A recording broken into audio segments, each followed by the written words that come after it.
एबे भी आंचलिक पाणीपाग विज्ञान केन्द्र पक्षर पाणीपाग को नहीं एक बड़ खबर सामना को आसी। सूचना अनुसार 25 तारिख झड़ वर्षा अलर्ट। आईएमडी कहला बढ़ीपारे पवनर वेग।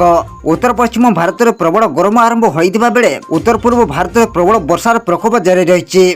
पाणीपाग विभाग एपर्यंत 13टी राज्य पर सतर्कता जारी करिछि। एही समय मध्य घंटा प्रति 50 रु 70 किलोमीटर बेगर पवन बहिबार संभावना रही। तेबे आसंतु नजर पकाइबा 25 तारिख राज्यर केउं सब जिले में प्रबल रु अति प्रबल वर्षा अलर्ट जारी करिछि भुवनेश्वर स्थित आंचलिक पाणीपाग विभाग।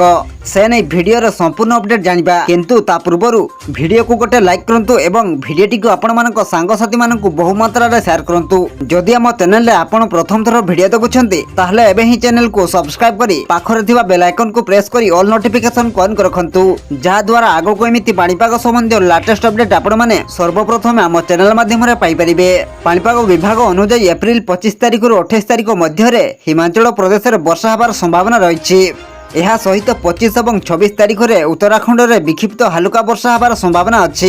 यही समय मध्य पंजाब, हरियाणा, चंडीगढ़ और दिल्ली में 25 तारिख रु 28 तारिख मध्य प्रबल वर्षा होबार संभावना रही। यही समय मध्य घंटा प्रति 30 रु 40 किलोमीटर बेगर पवन बहिपारे।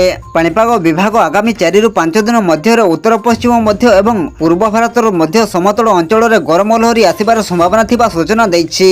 दिल्ली, हरियाणा, पंजाब, उत्तर प्रदेश, राजस्थान और मध्य प्रदेश में तापमात्रा 40 रु 45 डिग्री सेल्सियस पर्यंत वृद्धि पाई पारे।